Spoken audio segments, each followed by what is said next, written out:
Okay, we are live.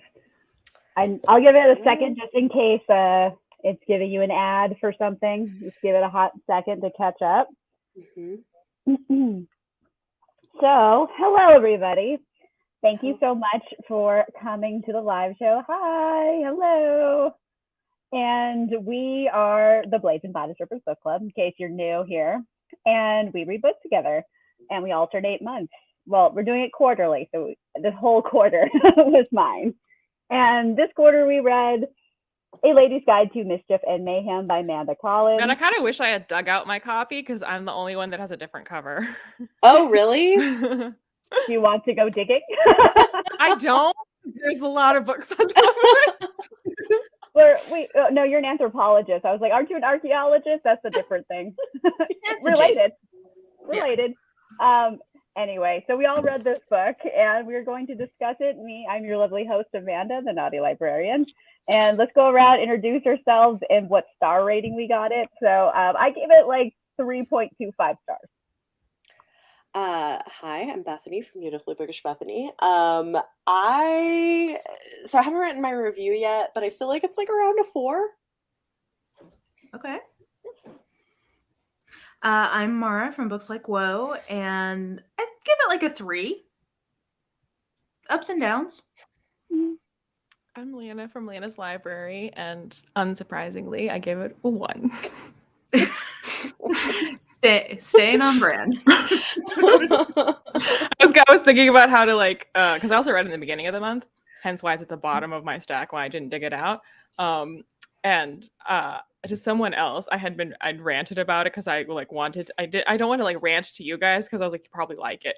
So I was like, but I need to vent my fury.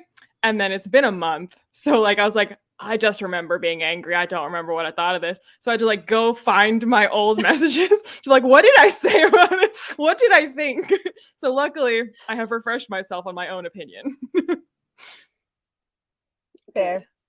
I know, I read it this week and it did start very slow. And then there were fun quips eventually in it. I mean, was it a really satisfying conclusion? Yeah, the conclusion was a little weak. And but I did, by the end of it, I was rooting for them to be together. I think they're good. He's a good guy, she's a good girl. Let them fuck, as they say. I was really excited for Valentine. Love him, and he's the hero in the next book. So I'm like, maybe I should read that because he was the best part of this, and he wasn't even the lead. Okay, I refreshed myself on my thoughts, but I don't remember character names. Who's Valentine? The friend, the guy friend the house that they're at. It's his house, Lord Valentine. Yeah, the one who engaged to the friend. Okay, yeah, and he's the one who acts like the brother, like a big brother type. Okay, yes. Yeah, he punches what's his face. I read this a week ago, and I remember so little about this, which is part of why I gave it a 3 because I was like, it's fine in the moment. Not very memorable to me. I'm like, if it's not something, it's been a month for me. So if it's not something that I was angry about, I don't remember it. I mean, I finished it yesterday. I don't know. This is why I'm not sure. It's a low 4, but I enjoyed reading it. I think that's what bumped it up maybe slightly for me is I read it at a time where I just needed something like this. And it just, I don't know. I enjoyed it. It did what I often want romance to do, which is it entertained me. You know, it was entertaining in the moment. Had some things I liked, had some things I didn't like, and I will not remember it in a year. But that's for this kind of book, I'm okay with that. Yeah. I don't think it would have boosted the star rating at all, but it definitely didn't help that almost directly, not exactly directly, but almost directly before reading this, I had read something quite similar in its conceit that I thought was a lot better. Oh, yeah.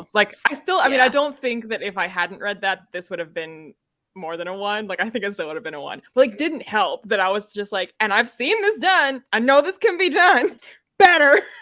I'm actually surprised you gave it a 1. If I were guessing after reading this, I would have guessed you would have given this a 2. I didn't read this and think, oh, Leanna's gonna love this, but I'm surprised that this induced rage in you. But maybe it's because you just read one that you liked a lot better.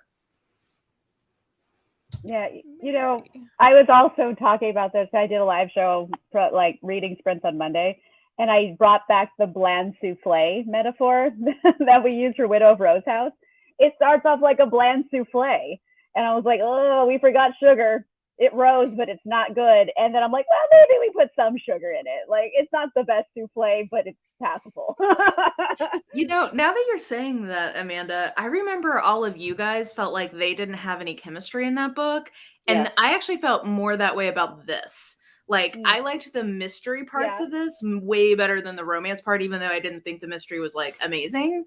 I thought the romance, I guess by the end I mostly bought it, but I just felt like they didn't have a lot of on paper, I get why they're together, but, like, I don't know that I necessarily felt a lot of, like, well, also for like ostensibly I a can see hate that. to love romance, there wasn't much hate. Like it was like, you know, professional disagreement and then being together. Like, Yeah, you know, I it guess wasn't that's really not like a good trope. Professional disagreement to love isn't catchy. It's true. I mean, like, I that's didn't. what it I guess was. I also didn't go in like thinking of it.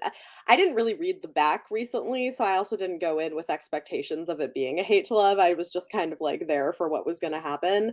And I think the thing is too is I enjoy stories like this about widows who are like, you know, making something of their lives.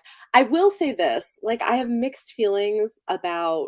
Well, the book that I read before this was also about a widow, so you should read that one. This is better. What was it? It's The Lady's Guide to Etiquette and Murder. I have that one up here, actually. Unlike the book. I did not like that book. Although Lady's Guide to Etiquette At and all. Murder. I did not like that book at all. I gave that like a 1. I gave that like a 2. I wasn't like offended by it, but I think this is a way better book. So that's really funny. There you go. Yeah.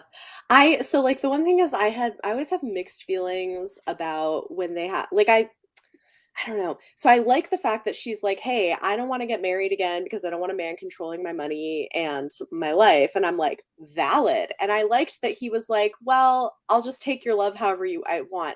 I didn't love that they had her just be like, "Never mind, I do want to marry you." I was like, "Ah." I agree. And now it's coming back to me. The other thing that made me mad, something that did make me mad, Leanna, was that he came in. Sorry, we're gonna go there. It's a romance. Yeah. He came inside of her without asking in a historical romance. I'm not. That is so That's not true. cool with me. That is true. Like you they had you the gotta be conversation. careful. Yeah, you gotta be careful where you're putting your sperm, sir. It is the 1800s, and we do not have reliable birth control. So that made me mad. Yeah. But nothing about this is like particularly historically or concerned with historical accuracy. So I'm not sure that the ejaculation is the part that we need to be like back in those days. Like this book doesn't care. Well, I mean that's generally a thing that I don't like in romance, though. Like regardless of time period. They retconned later, so he's like, "Oh, well, I've never got pregnant in my other marriage, so it's probably not going to happen." Yeah. Yeah, I was like, that's very convenient. That was a roll of the dice. You're like, it's going to be a nat 20 or a nat 1. We'll find out. I feel like by the end of tonight, I'm going to decide it's a 3-star, but I enjoyed it at the time around a 4-star. I totally see that. I had a pleasant enough time reading it. All of us always harshing Bethany's buzz. We're like bringing down her joy all the time. Well, you know, I feel like we take turns. We do One take of us turns. always comes in relatively optimistic, and then the rest of us talk that person down. That's the pattern. That's true. Like instead of boosting each other up, we're like, one person's getting out of the pit. Come on, bring him down, back with the rest of us. Yeah. Yeah. No, I noticed that too, Amanda. That was like, that's very convenient that she has faulty working ovaries. Yeah. Allegedly. I don't know how often she was doing it with her husband, who was like 20 years older than her. So, yeah, and like a jerk. So I don't know. Yeah. I don't think they were doing it a lot. Anyways, I'm going to pop up some comments so we can keep talking. I just want to say hi to people. Yeah. I mean, also in a romance novel, it's harder to get pregnant with someone you're not in love with. It's a lot easier if you're in love in Romancelandia. So I was actually expecting surprise baby by the end. I thought that whole thing was setting it up to be like, my awful husband couldn't knock me up, but you and your lovey-dovey sperm made it happen. Like, I was a little surprised. Like, what was that Nora Roberts one we read with his magic sperm? Yeah, exactly. Yeah, very that. But that was just an extreme version of Romancelandia in general, because I feel like there's a lot of magic sperm and like magically working reproductive systems when you find your one true love. It is true. Yeah, I do. I sort of wish she had just stuck to her guns on like, I mean, at least he said he would sign a prenup. I did appreciate that. I mean, at least that's, but yeah, I don't know.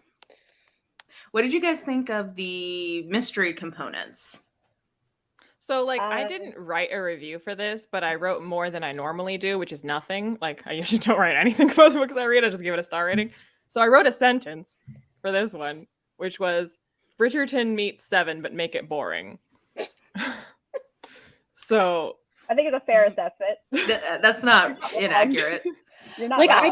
I guess that's the thing. Like, I didn't find it boring because I was looking for this kind of a slow pace, just like kind of be in this old-timey world. Like so it worked for me, but if I can see how if I wasn't in the mood for that. But like the tonal dissonance between the like fluffy romance that I care zero about and has zero chemistry, and then the gruesome Seven style serial killings, I was like, I'm sorry, what? They were also not that gruesome. Like, no, I didn't think so either. Like, these are just like, oh, really. someone got stabbed. Yeah. But I mean, like, for their attitudes about it, it was pretty gruesome, and how often it was happening, and like how violent like the intent behind it is.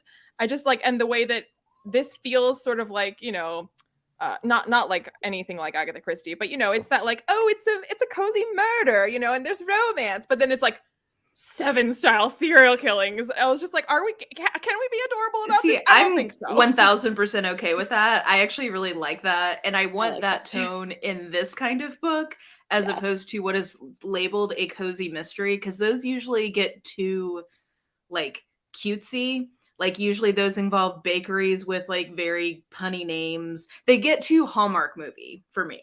And I don't want that in a mystery. I want that in a romance. When you said bakery with a punny name, I was like, you better not be coming for Pushing Daisies, because I love Pushing Daisies.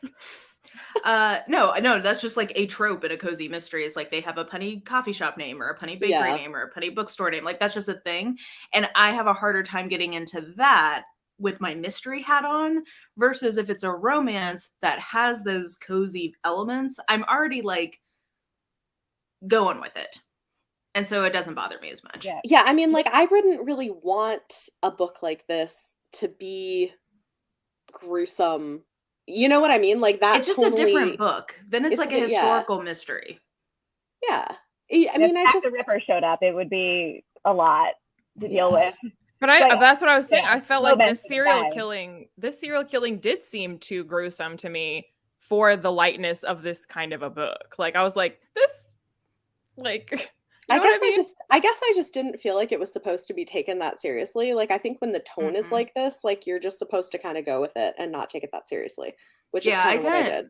I took it the same way I would take like, I don't know, like Midsummer Clue. Murders or Clue, where it's like, yes, if I actually stop and think about what's going on.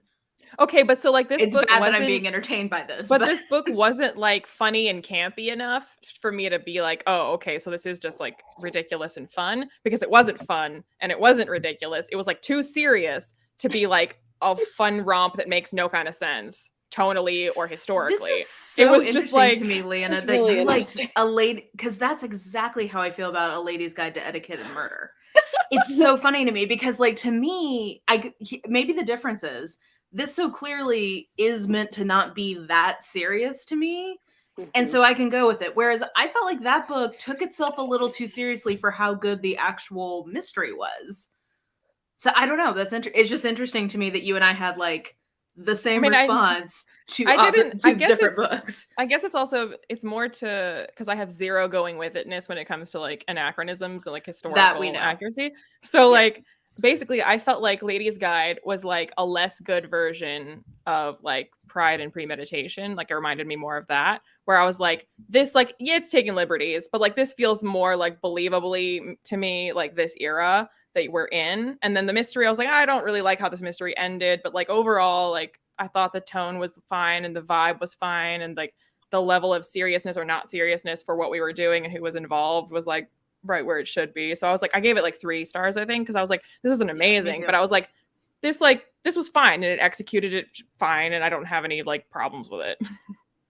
This is so interesting. I feel like we found the Venn like the crossing lines on the chart. We both agree on pride and premeditation, but you either need it to be like actually pretty accurate, but I struggle because all I can think about is how that is just such a farce. Like there is no such thing as historical accuracy. So I'm like, I just can't get that. Well, there's no such thing as historical accuracy, but there is such a thing as historical inaccuracy. It's just called fiction at that point. Theoretically, yeah, it's fiction, and also like in the scope of human history. I mean, unless somebody whips out a cell phone, I just don't. It's possible. Yeah, like I'm trying to think. Like I don't think there was anything like egregiously. At least to me, like I didn't find anything egregiously modern about this. Like, Yeah, well, it's a tone thing. I think you don't like this tone in a history. Like that's what it sounds like. Basically, which is valid. I feel like we're opposite. It's a tone where it didn't go far enough in either direction. Like be fully a serious historical murder mystery, or be like so camp. Like that's why Tessa Dare always works for me, because it's so wildly campy and absurd and making jokes all the time that I'm like, literally at no point am I taking any of this seriously. And you know what I mean? And like this wasn't that campy. This wasn't that like we're just having a good time and like it makes zero sense. Make you read Lindsay Sands, because if you think Tessa Dare is campy. All of the books is the same plot, but it's okay. It's like mini Snickers. You keep eating mini Snickers, and it's okay. Yes, they're hot and dumb, hot and dumb, solving murder mysteries in the locks. Yeah. That actually, you know what? That's probably why I was okay with this. This actually reminds me of a less campy, less fun version of those books, but then also set in like London as opposed to the locks. I agree with that. That explains like the vibe I was vibing with. I'm just like, yeah, it's old timey. I don't really care about any intricacies of the era. They're all old timey, wearing old timey stuff, doing old timey things. Exactly. They're all paper dolls with like a Victorian dress like pinned on them. Old timey. They're just doing that. That's exactly right. That's how I felt too. It was just a vibe book, I guess. I wasn't expecting a whole lot, if I'm being honest. I'm just like, yeah, it's gonna be what it's gonna be. Yeah. Little bland souffle, but it ended up being all right at the end. Yeah. I will say that I enjoyed the mystery parts of this best in the book, but the conclusion I felt like went pretty wild. So can we even try to understand what the motive was? Is it that I would love to understand the motive, because I was already it was already at a 1 star for me. It's not like that's what made it a 1 star, but when it got to the end, I was like, and then what?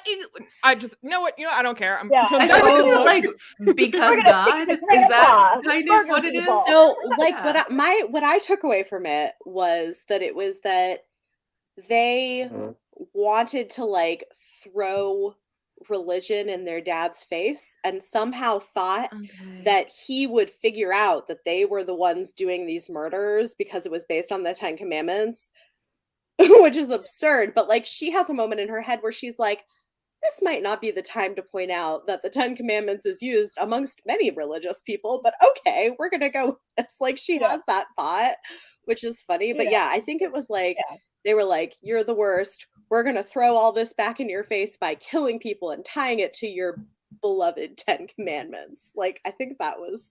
that's kind of what I thought. Country bumpkins. Like, they don't know no better. They're next to country bumpkins. They don't know. They're also, like, this is a great idea. Are they fucking? Are these twins fucking? I don't know. I got vibes too. I don't know. Maybe. It wasn't just me, but I feel like they hang out too much. That's kind of what I was like, is this I feel like twins who murder together sleep together. That I think that's likely. That does seem likely. I mean, look at Cersei, and I was gonna say, I was like, they are basically like the bumpkin version of Lannisters, right? Yeah. So okay, well, I'm glad it wasn't just me. I just was like, did I miss a scene where they fuck? Like, I don't know. I think it's subtextual, but probably. Yeah. I mean, they're already murdering people. Like, like it's incest off the table. Like, and I mean, they've already murdered. Exactly. I mean, you've already broken one of the core taboos of human civilization. just go whole hog at this point. You shared a woo. You know? There's a play called I mean, I was gonna say, you know like, what I wonder is like between was Endgame to do like a murder suicide and say thou shalt not murder? Like would that be like the end of their serial killing? Like you know what I mean? Maybe. I don't think they were planning that far ahead. Yeah, that's accurate. But again, like if like they've already been murdering people, like is the worst thing that they could do sleep together? Like murdering is way worse than that. So like, yeah, that's what I was saying. I'm like, why not? They've already murdered people. You might as well just do it too. It's a good point. And I mean, you know, even if she'd gotten pregnant, there's no way that they were making there's no way they were making it out of this alive. So, you know, it would never have been born. So yeah, I guess my bottom line is I hope they did. I hope they had some fun while they could. I hope those twins did it with each other. Exactly. Vigorously. It does add, I think, a layer of interest to the story if you decide to read that as what's been going on in the background. Okay, well, I'm glad I wasn't the only one who was like, this motive, the math does not math. Yeah, it was interesting. I mean, I feel like it probably was coming out of something that was already there because like the villagers were worried that they were gonna like hurt their dad anyway and like or their grandfather. I think it was coming out of the fact that the author wanted these to be the murders and then had to find some kind of reason for this to be going on that you wouldn't immediately see coming. And this was the completely roundabout, convoluted reasoning she gave the culprits so that you'd never see it coming because it makes no kind of sense. Yeah, to be fair, I did not. I'm figuring out it was them too. Like they're the only weirdos at this house. Well, there's a lot of weirdos, but like obviously there are. Obviously, like it had to be someone who was in London and then is now where you are because people are getting murdered at the house you're at. Well, the fact that they never put that together, like these are not like it's interesting that he's this celebrated detective, and yet I think who else is on the squad? I mean, no, I think they mentioned at some point that they thought it might be a copycat, and that's why it's not necessarily. You're right, Leanna. Yeah, but I don't think he thought it was a copycat. He's like, well, I have to make sure it's not a copycat. Like the chief of the chief police guy, he was like, it could be a copycat, and he's like, who's ain't a copycat? Like, I don't think he ever like thought it was. And it's just like, yeah, you have like a very limited pool of suspects. And no one really even like suspected the people that were living in the house the murders were happening in. Yeah. I mean, they were kind of dumb. I was like, oh my gosh. Again, one could choose to read it as a commentary on the weak policing tactics of that era. I do think if we're going for historical accuracy, that probably is pretty historically accurate. They weren't that great at solving murders. They were rich people too, so obviously they don't murder. Well, I mean, like speaking of like policing of the era, like I was annoyed with how policing was being depicted for the era because like the way they talk about how they do investigations and what are the requirements of like doing it properly. I was like, they didn't do any of that back then, and so I was like, that wasn't a thing. I mean, a lot of it was just grab a guy and say he did it. Exactly. Let's find the poorest person who might have done this. Which is kind of what happened. Yeah, basically. This guy. Yeah. Yeah. Yeah, I read this book back to back with another book, similar era, similar vibes. It's not murder vibes, but I feel like the antagonism. So I'm getting my things crossed. Because like I don't remember which book it was. They were talking like someone says like, oh, it has to be a poor person. They commit a lot of crimes. Was that in this book? Yeah. Okay. Then it was in two books I read back to back. What was the other book? 10 Things I Hate About the Duke by Loretta Chase. Which is 10 Things I Hate About You. I've heard good things about that. You, which is, yeah. That's fun. It's actually fun. I had a good time. Very, very lightly smutty, actually. I was like, are they just not going to do it? Yeah, Loretta Chase, she doesn't, she's not, yeah, there's not that much sexy times in her books, but they're always very well written. Yeah. Well, no, I don't know. I'm hit or miss with her. Like, I love Lord of Scoundrels. It's incredible. I loved it. Classic. And then I've read a couple other ones that I'm like, about. And then this one was like, oh, okay, I like it. It was kind of cute. But again, like, 10 Things I Hate About You is still one of my favorite movies. And I'm a grown adult. It's a classic. So. It is iconic. Yeah. R.I.P. Heath. Yeah. Oh. Yeah. Anyway, we just went on a tangent for a second. Yeah, I did like Caro and Valentine. Like, I would read. Like, I liked them. I already have the next book because I accidentally bought it. I didn't know they were related until afterwards. So I was like, oh, well, I already have it. Okay. But I like Valentine quite a bit. Yeah. Yeah, I liked him. I like their relationship. Both of them. I believe their relationship a lot more than I believe these two's in terms of their chemistry. But also I do feel bad for like the first couple in a series because like they don't have any time to like build up the tension. So that may be part of it too. I don't know. As the book went on, I felt like some of the banter got better because in the beginning I wasn't getting any chemistry, and then all of a sudden, like he would say something, and like you hear like the branch click, like break in her brain, and she's just like, "What?" Like you feel her like, "The fuck you say?" And he's like, like just like the vibes they were having were kind of really fun. So eventually, I got like into like I got there by the end. Yeah. I thought it was kind of funny that she had gone from like having these sort of like himbo lovers to now an inspector. Which I mean makes sense. For her. Yeah, I mean like good for her enjoying her life and like wanting people that she was not worried were going to try to like dominate her, you know? Yeah. After the husband she had. Although they were all lousy lays apparently too. Well, it seemed like they were just like, you know, serviceable. Yeah. Better than the husband, not as good as her one true love, but that's par for the course in romance. Magical sexual chemistry, you know, and sperm. Just magically doesn't get people pregnant. This is why I don't have a partner. I've never had the magic wang. I'm like, oh, okay, you're my one true love. What you need to do is blunder into some crime scenes you've got no business being in and tell them off for getting in your way. Then you'll find your one true love. I mean, I can get a police scanner and you know, just start trolling around town. I'm looking for Mary true love. I'm looking for an enterprising. Oh, did I step in your evidence? Oh, I'm sorry. Whoopsie. It's okay. I'm a white lady. I'll be fine. Except I wouldn't want to marry a cop today. Oh, I saw that. That is adorable. I like that. I'm not hating the puns. In the comments, I did say that we all like Tessa Dare. I feel like that's safe to say. That is accurate. I think that's the only romance author we've all and Grace Draven, right? We all agree on Radiance. So if you're okay with the fantasy romance, I was gonna say that's fantasy, not.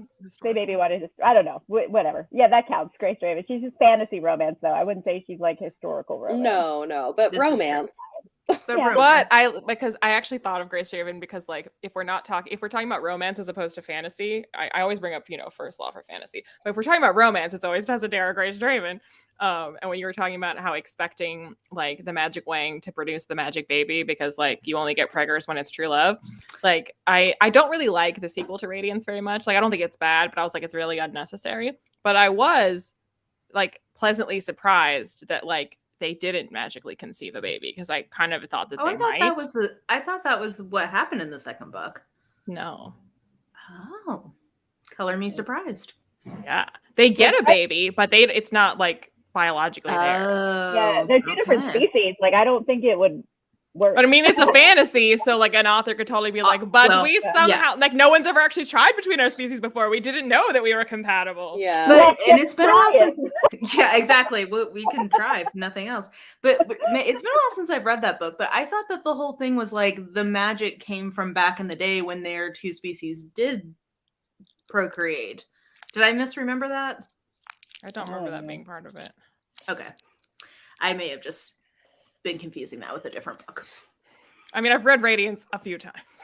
Yeah, you've read it more than I have, so I will certainly defer to your Radiance knowledge over mine. But yeah, they have like they basically adopt a baby. So I think those are the only two I can think of that all four of us agree on. I'm trying to think if there's one that Amanda, me, and Bethany agree on since we're more romance readers. I mean, we both Lindsay Sands earlier. Yeah, I've read a little. I've only read a couple Lindsay Sands, and I've liked them. I don't think I like them as much as you guys do, but I do enjoy them. Yeah, they're dumb fun. Didn't we all like? I've only read one of them, but the Chloe Brown. Oh yeah. Oh yeah. The Brown sisters. Oh, Amanda, did you not like those? Oh, I liked. Oh, I love Take a Hint. I know.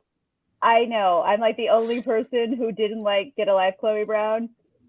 Or I call it Get a Life, Chloe. Right? It's Get a Life. I don't remember. Get a Life, Chloe Brown. I started calling it Grow the Fuck Up, Chloe Brown. Like I couldn't with it. It was my least favorite of the three, but I love Take a Hint, Danny Brown. Yeah.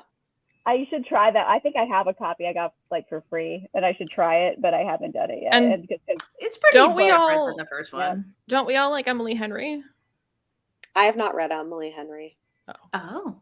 Man, I've read romance that you have not. Well, it's because I may try her new book that's coming out. It's the first one that has appealed to me. The other ones, I'm like, Yeah, it's good. It does have grief stuff in it, though, Bethany, and I know you don't love grief stuff. I don't. So did Beach Read. I cried reading Beach Read.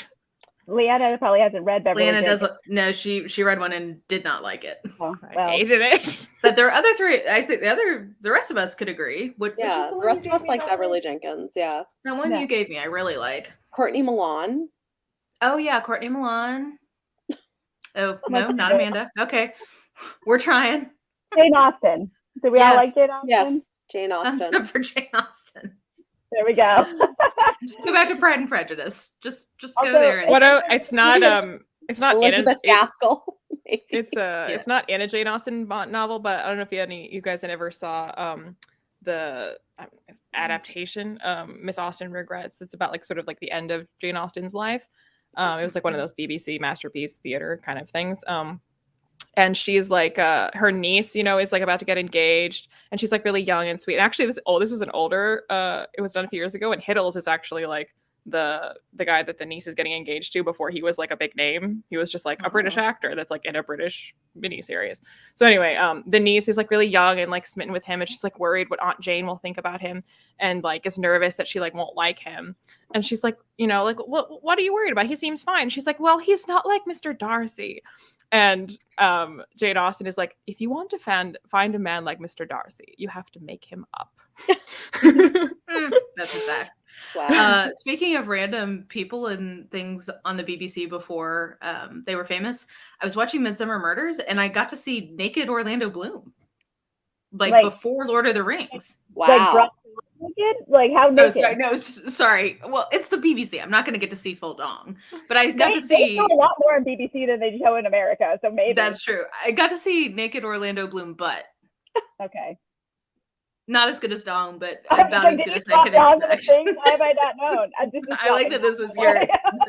That's the. Yeah, but it's crazy, like watching old Midsummer Murders or old Poirots. Like when you see all these famous British actors that before they were famous. There's so many. Yeah.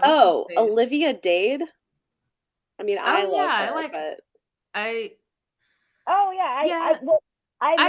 love her the way you do, but spoiler alert, I really like. I think she's quite on the nose. So I didn't like the sequel because they told us I don't mind pegging, and it never had pegging in it, and I was like, you can't just say so many times. You had to pre-order to get the pegging scene. No, put it in the book. No, you put that in the book. I think it's because it's Avon, and she couldn't I don't think her editors would let her because of the imprint. It was click pegging. It was.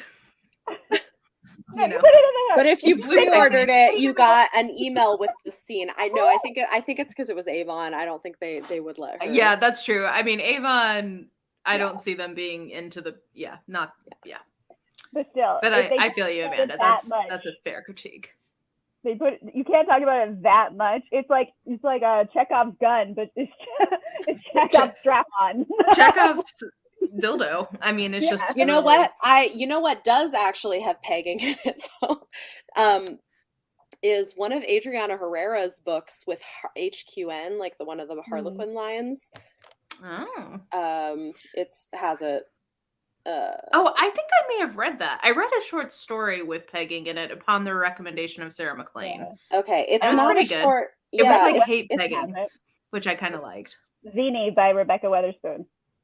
has it. Oh, Not that like I'm super into it, but it's just like, no, if you say you're going it's exciting when it shows up. You know what I mean? It's just a little different, something a little spice. Like this, you can't just dangle the pegging and renege it. I completely agree. Oh, I remember I read a short story with pegging where he was a little bit conservative and she was like a leftist activist, and so she was kind of hate pegging him, and it was very satisfying.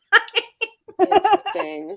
I remember. Well, it's not necessarily. And then it turned out he wasn't as conservative as she thought he was, and then like she explained where she was coming from, and like he joined her in her activism. So it was just a happy ending all around. But in the meantime, she got to kind of hate peg him. That's so funny. Okay, I found it. American Sweethearts. It's book 4 in her Dreamers series. Oh, okay. So I don't know how we've gotten on pegging from this book, but it was Olivia Dade. One of the authors we all like, Olivia Dade, and then I got mad at pegging in her book. but American Sweethearts has it, and if anybody's looking for that, Also, I think Izzy from Happy for Now has like a whole video with pegging recommendations. Fated Mates has a whole podcast with pegging recommendations. So I'm trying to think other. There's no pegging in it. I liked Trick by Natalia Jaster. I don't think Bethany's read it yet. But not yet, but I am. I have it. It's going to be for patron book club in like a couple months. Well, you better like it, and if you don't tell me. I'm looking. Do you guys like Tessa Bailey? I haven't read her. Okay, me and Amanda both like Tessa Bailey. So if you want something kind of dirty, it's just well written. I always get the feeling that I would feel very mediocre about her, so I just haven't picked her up. I wouldn't peg her as as we love one a pun. Bethany would love. Yeah. Oh, I do love a pun. I love a dad joke. I love it all. I wouldn't guess that she would be one you'd love, Bethany, but I could see like she'd be worth trying. You might. Yeah, I mean, I may at some point like one of her books really like appeals to me. I don't know. Yeah. There's a lot of dirty talk. She's way into that. Although also like the drama about Tessa Bailey lately, I'm a little the book cover. He's had some cover issues, and the way that's been handled hasn't been great. What drama? I think Izzy has a whole video where she's working on a whole video. Basic thing. She has a book coming out that's supposed to be like a summer adventure book with 2 white leads that happen in a murder mystery. I had it pre-ordered. And it happens in New England. And the book cover has people on it that obviously do not look white. And they look like they're in the comics. And they're like, no, you're in New England. Like, the cover has nothing to do with the book so far. That everyone's like, the fuck are you doing? But it's the publisher that does that, right? Like no, so this one she's self-published. So then there was drama. So what happened? So that was weird on its own, and then the designer of the cover, who is a bookstagrammer, or like on Instagram. Did you not hear about this? No, I didn't hear about that round of it. So the designer of the cover threw a fit on Instagram, saying that that the whoever designed this new Chloe Lease cover stole her cover design. Oh, no, I did see that, and I saw that and was like, are you actually kidding me?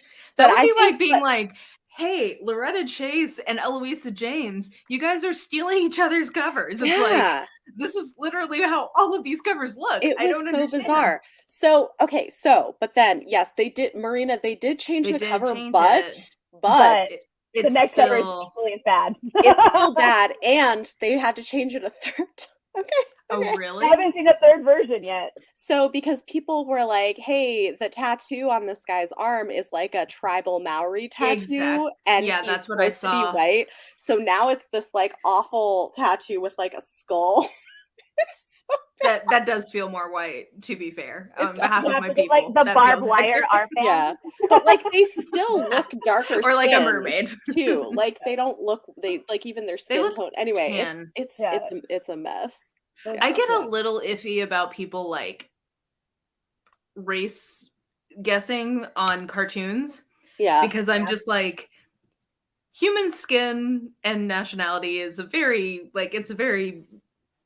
murky, nebulous. It's hard enough on actual humans, much less cartoons. So like, yeah, I feel like it could be tan white people. I thought that was like I mean, I think that's true. I think a concern I've seen from some people in like BIPOC community in romance stuff has been that there'll be people who will have these purposefully nebulous skin tones as like a race baiting tactic to get people to read a book when they're white. Gotcha. And so I think that's the bigger concern, is less that like, yeah. Fair enough. Yeah. Well, you know, we love cartoon blackfishing. There you go. Yeah. Anyway, Tessa, you know, maybe I was looking forward to the book. I don't know if I probably will read it still, but I don't know that I'll pre-order it. I might grab it from the library. Yeah. We'll see. I don't know. Like, I haven't loved the way that whole thing has been. Yeah, Marina, this is true. It's, yeah. Yeah. I'm waiting. Has Izzy's video come out yet? I know she was working on it, but I don't think I've seen it yet. So I figured she could give me the full rundown with all the receipts. Yeah, I'm sure she will. I don't know. I haven't seen. I'm so behind on everything. Yeah. But yeah. Anyway. So Ladies Guide. Something pleasant. Yeah, I mean, like, I enjoyed it. I had a good time reading it. It wasn't, I don't know. Not for Leanna. Derry, this is absolutely, yes. Like, it is wild to me how frequently Nalini Singh's covers. True. They're all white, and they're not in the books. Like I was gonna say, I don't know that she's ever had a fully white main character. Yeah. Like, if so, very few. Very rarely. Like, almost, like, that's part of the world building, is that she has some white people. She does, but I'm just talking about the side changeling. But inside like, that's part of the world building, is that they've like purposefully tried to like optimize genes rather than like. Yeah. It would be cool if she got new covers, like with, especially for those old ones. And like, Leanna, you were talking about a book cover the other day where you're like, if I put my face on this guy, it looks more like the real person. Well, I was going to say, like, when this comment saying about older romance novels having random people that don't look like they match. I mean, old fantasy books also, like, the cover artists were not given any character descriptions, apparently, because, like, they don't look anything like the characters are supposed to look. I would very much enjoy a short video, Leanna, of you photoshopping your head on various old fantasy covers to make them more accurate. Because all fantasy protagonists look like you. Yeah. In my head, they do. Well, a lot of them are white dudes with like longish blondish hair. Yeah. So I feel like you probably could pull. Your face probably would be more. I mean, like I was Leanna. You could be the new fantasy Fabio. I was kidding, but I was also low-key not kidding, that like when I was saying I look more like Richard, like I was being like facetious, because it's like, you know, that'd be a joke if you're like, I look more like him, but also I mean, I do look more like Richard than that drawing. I would enjoy, like, you know, you like having like a photo shoot where you try to like get the right expressions for the different covers, and then just like no attempt to actually make your face look drawn, but just like a straight up just a little 5 o'clock shadow with my. Who is it? Have you seen?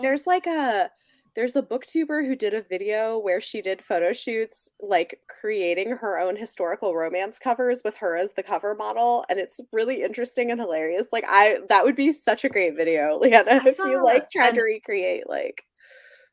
I saw an author, and I forget who it was, but she was basically, because there are so few like good stock images of Black heroines for romance novels, she just did her own photo shoot. And it was beautiful. Like, she like put some money into this, and it was like very lavishly produced. And I was I love this. If you can't find it, you make it, and you make it look good. Great. I do love a good clinch cover. Like, okay, I have to show you guys this jacket.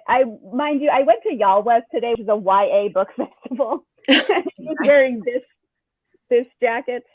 Oh, I love it. I love that. That's great.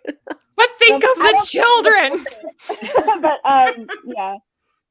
No, it's funny because I had a press pass and they put like everyone's like handles on it, and mine just says YouTube.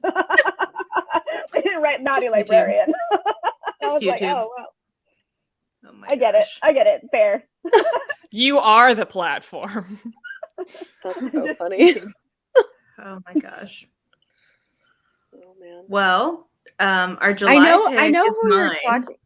Yeah, Yes. Jerry is very good. saying this, and I know who you're talking about because I've seen the covers too. I know I retweeted them at some point, so if you want to dig into my Twitter timeline, they're somewhere back there. I know like Alyssa Cole did some that she had like custom done with like, and they were actually a couple in real life. Oh yeah, well that was, that was cool. But Avon, like did ran the photo shoots for you. But yeah, the couple on Once Ghosted Twice Shy is an actual couple, and then the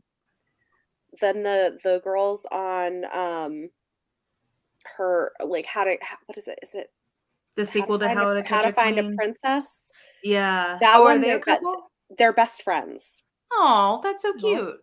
Yeah, there's a beautiful couple on Lucy Parker's 4th book, and I can see it in my head, but I cannot remember the title right now. And they are an actual couple, and when they are looking at each other, you can 1000% tell. And it's like they should just do this for romance covers from now on. They should just go find models who are married. Yeah, and like, hot people who have married each other or are dating, and just take pictures of them. I mean, it works. It works.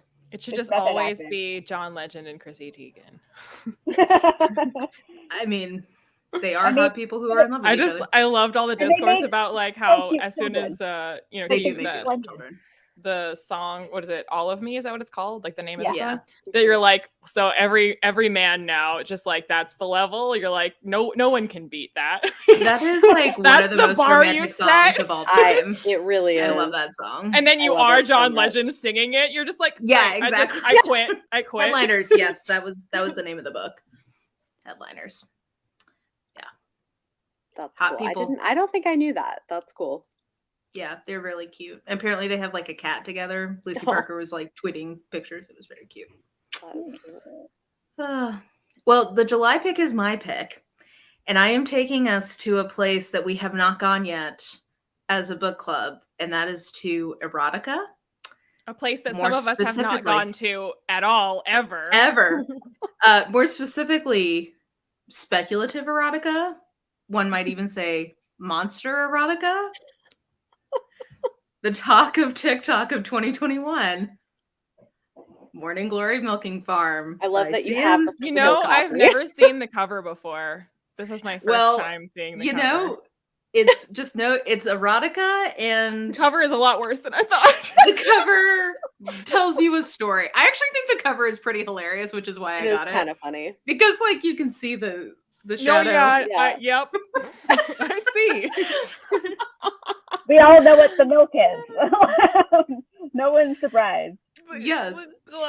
Also, I finally made a decision for October. So. Wait, okay, before we get there, just so the reason, part of why I picked this is because I think there are actually things for us to talk about in this book. And one of the questions I want you to be thinking about while you're reading it is, yes, this is July, by the way. This is a while is from now. this job sex work or not that she takes? Interesting question. Okay. So we'll see you in July to talk about monster porn. I'm going to predict the answer is yes. Well, no, that's the whole point. Is it's ambiguous. It'll be a good conversation. No, I know, but I'm saying I'm predicting. I'm saying I'm predicting my answer is going to be yes. Oh, okay. We'll see. Sorry, what were you saying, Amanda? I mean, well, people will have to get sperm out of animals now, and that's not sex work. I hope. Well, also, the context of it is not specifically sexual. So it's person too. It's not just like here's a. I mean, it's a minotaur. I mean, but he's an entrepreneur. He's not just a minotaur. He's a this was a man about business idea. I'm hiring people to come milk me. He's smart. We're smarter, not harder. You will see. There's a lot to talk about. I'm going to warn you right now, everybody. If you are, yes, okay, exactly. It's weirdly wholesome. That's part of why I picked it. Is that it's such an erotic and out there concept that is weirdly sweet. And I just think that there is genuinely a lot to talk about this. But I want everybody to be aware that this is a very graphic. It includes one scene that is very graphic. sex. Wait, this is why Leanne's a vegan. If she wasn't, she will be after this. When you brought up like the fact that you're like, oh well, people milk animals now, and I don't mean milking, I mean milking. And I'm like, yeah, well, I clearly don't think they should be doing that either. There you go. So maybe that's a bigger question. Is this ethical? Aww. Yeah, we can talk about the ethics. Yeah. No audio book, Renee. It's a bummer. So this will be on my channel the last Saturday of July. So you can tune in and hang out with us then. Renee, if you think there's gonna be fireworks on July 4th, wait until July 30, whatever that we're doing. It's let me tell you the day while I'm thinking about it. It is July 30th. July 30th. There you go. There you go. Yeah. I'm excited. So, and I finally decided on a book for October. It is a new release, but I really want to read it, and I'm hoping it'll go well.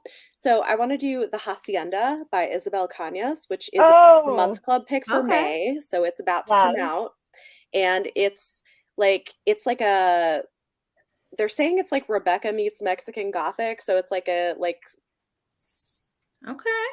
so the costuming idea is we can be from like Gothic literature, however you want to interpret that. Okay. And I just was looking at their picks for May. It includes Breathless, which I read as an arc already, and is a pretty fun mystery if people are looking for that. Cool. But I will make that my book of the month right now. All right. It was my book of the month already. Yay, so mine too. Awesome. Yeah, no, I've been wanting to read it, and I was like, you know what, that seems like a good pick for October, and it'll be fun. Yeah. That was on KU. Morning Glory Milking Farm. Yeah. Morning Glory Milking Farm is. I'm doubting the Hacienda. No. Yeah. Yay. So it's so hard for me to read physical books with no audio, so this could take me a while. But I'm gonna do it. I have 3 months to read this book. Morning Glory Milking Farm? Yeah, I wouldn't describe it as a difficult read, so I think it's pretty short, isn't it? Isn't it like 100 pages or something? It's 250 pages. Long. Oh. But I have ADHD. It's like sitting down for that long is a lot. So I have 3 months in which to read this. Yeah, you can space it out. Yeah. Yeah. And milking. Sorry, I'm rereading the back and just thinking. Did they have the number of milking puns involved on this are pretty great. It's very campy and self-aware, which I appreciate. This makes me. Have they done an audiobook? Like, you would think that they may have, actually. Can you imagine being out in public and your headphones coming out of your device? No, there's not. That's happened to me on a different romance, and I was like, oh, this is how I die now. I'm going to die now. Of course, it's like the sweaty part, and it happened at work a long time ago. I was coming back from lunch, and it was just like, I'm gonna throw it. Oh, I'm sorry. I'm just reading a random page. It's just funny. I think it's funny. It's weirdly sweet and also very dirty all at once. So it'll be an adventure. Beth, thank you for asking. My ankle is about 2.5 times the size of a normal ankle. It is very large. I sprained my ankle today, for anyone who doesn't know. Not my most graceful moment. I just literally fell downstairs at the book festival. I wasn't even doing something interesting. I'm just like this. So that's fun. Where was the Duke who was supposed to catch you? Big too. Greg was like, you know what he said immediately afterwards? He's like, I gotta practice my ninja skills because like I was so close to catching you. He was like, I was so close. Oh man. Oh, we're just at that age where I don't know. My elbow's really puffy too because I fell on that. Oh, I'm sorry. I'm sorry. Hopefully, you're elevating and icing. It was the same ankle I just sprained like 8 months ago. The same one. So it's not a good situation, but it's okay. It says ice right now. Nothing I can do about it. Yeah. I mean, I'm gonna have to go ice my back after literally just bending over to pick up the book. So at least you were doing something There's another reason it's falling downstairs. Yeah. I'm just living my life. So. Oh man. We are old, and I like it. Yeah. Better, as my dad always used to say, it's better than the alternative. It's like, yeah, okay. I'm with it. I like to rest. I like to be seated. I don't need to stand all the time. Like, I went to this book fair. Greg brought a little chair with us. Like, it was great. Oh, I love that. Well, I mean, frankly, I feel like standing is a lot more exhausting than walking. Like, whenever you're like in line for something, like just standing is like so much worse than if you could be like walking. Yeah. Yeah. We just don't bounce back as quickly. That's the thing. Like, my kids fall and get hurt, and the next day they're fine, usually. And you sleep wrong, and you're like, well, that's it for a week. I'm out of commission. Well, we did this quarter, so it's only 2 more books we've scheduled. Yeah. So we're doing it quarterly. It'll be July, and then the Halloween July show. and October. Yep. Yeah. Oh, hi, Dad. Oh, I thought you said my dad says hi too. Yeah. Well, hi anyway. You know what? Tell your dad hi. It's a good dad joke / dad aphorism. Oh, okay. Well. So yeah, we all read the book. I think the consensus, besides Leanna, was just kind of like, it's good. I was fine. I had a good time with it. Yeah. And then I feel like after this, I'm probably gonna go give it like a 3-star. Yeah, it's a solid 3, which is not bad. But Leanna's like, yes, I talked her down. But wait, Leanna, I'm gonna give you 2 whole minutes to rant as much as you want. Yeah. Oh yeah, we didn't get to hear your full rant. Okay, go. You didn't get to rant yet. Go for it. I feel like you got the gist. I mean, it was the tonal dissonance, the like completely like, I know like Mara and I disagree about whether it's possible to be anachronistic or to have historical accuracy. But like I don't know, I feel like it's a spectrum of like how much you're paying attention to historical detail versus like not caring at all. And if you're not caring at all, I require it to be extremely campy, where like I am not meant to take any of this seriously whatsoever. And this was taking itself way too seriously for me to overlook all of the times when I was like, they wouldn't say that, they wouldn't do that, they didn't have that, no one thought this back then, they wouldn't have volunteered that opinion, they wouldn't have fully formed that opinion. When would she have experienced this? When would she have come into contact with this? When would she have formed these opinions? Who is letting her go into this police investigation? How is she mad at him when he's the one who's the police officer and she's messing up his investigation? Like, where do you get off, lady? Like, you better not be pissed at him because you're the one that's trampling through his investigation. You better be grateful he let you in there in the first place. So, yeah, I hated it. Leanna, I think we just need to read less history. Like, if you knew less about history, you'd Hey, I literally taught history in grad school, so I think it's just a different approach. But Leanna, this actually makes me wonder if you like Lindsay Sands, because it is very campy. So it is. Maybe you do better with that. I don't know. It's really not. They're not really trying for accuracy all that much. It's just more about like, hey, look at these himbos in a kilt solving murder mysteries. Yeah, it is very campy. Yeah. Super campy. Yeah. Maybe. Stranger things have happened. Maybe next year. Maybe that'll be my pick next summer. Is a Yay. Tessa was my biggest win with you. I'm so glad. This is kind of what started the book club back in the day. I was like, Leanna, I have an idea. But unfortunately, Tessa Dare made you think that there are other romances I could like. And it was really, it's kind of like how I think that I like Dark Academia when in reality, I only like The Sacred History. It's like, I don't like romance. I like Tessa Most Dare. Dark Academia, though, is just like a lot of vibes and very little plot. I love it. Which is why Bethany loves it. Like, yeah, I hate it. all the vibes. Yeah. Like I do, as if I'm getting good vibes, I do not need a ton of plot. I'm happy. Outrage. Yep. Oh, okay. We will be back in the end. Was it the 30th of July? 30th over on my on channel. Reading Talk about some monster porn. Yeah. Yeah. Well, the one thing that I will not be able to complain about is historical accuracy. Yeah, you know what? It's literally a Minotaur is the hero. So like, yep, I can't fact check realism that. out the door. This is the one by ML Rio. Yes. Yes, Yeah. I loved it. It was great. She could get through A Lesson in Vengeance, which was more than I loved A Lesson in Vengeance. I gave it 5 stars. It was so melodramatic. I love it. Okay, this is the thing though too, is I also love vibes plus melodrama. Oh, you have a much higher tolerance for melodrama than I do. I do. I really enjoy melodrama. We just became best friends because like I also love A Lesson in Vengeance intensely. So I'm like one of the only ones who didn't like it. I'm just saying that was Oh, did you? Oh well, but of course I just assumed.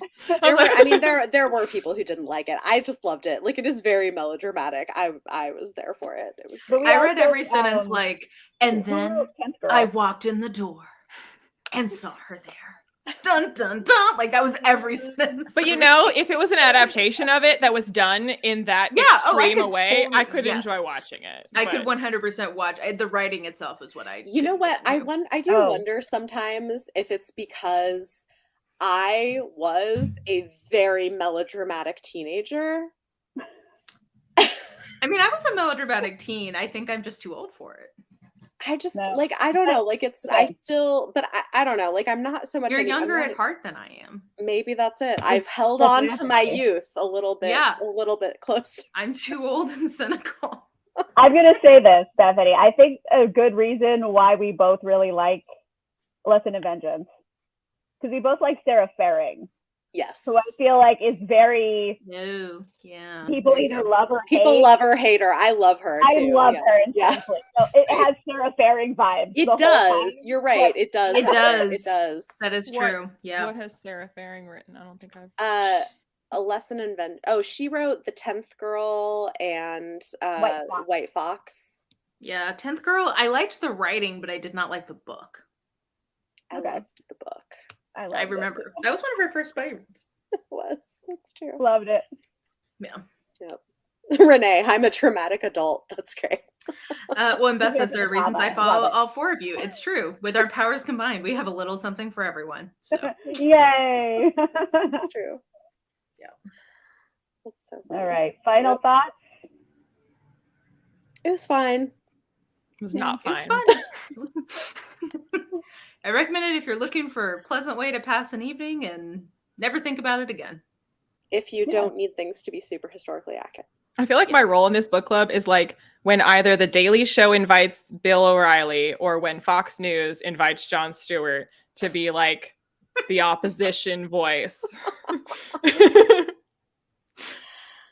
Not always, though. We all have our roles to play. I mean, The Raven Boys is all vibes, and I love it. It's true. That series is very vibes. But I love The Raven Boys. It's very atmospheric, I would say. Very atmospheric. I love it too, but it is, I mean, there is not much plot. I mean, over the course of the series, there's a little bit of plot, but like, it is very vibes. It is a lot of vibes. You know, it's like a conversational comedy, except it's not really a comedy, but just a lot of people talking. Although there's a ghost, like there's a lot of shit going on in that book. Now that I remember. I'm more okay with that in a romance. Like I really like a slow burn romance where like on page there's not that much happening.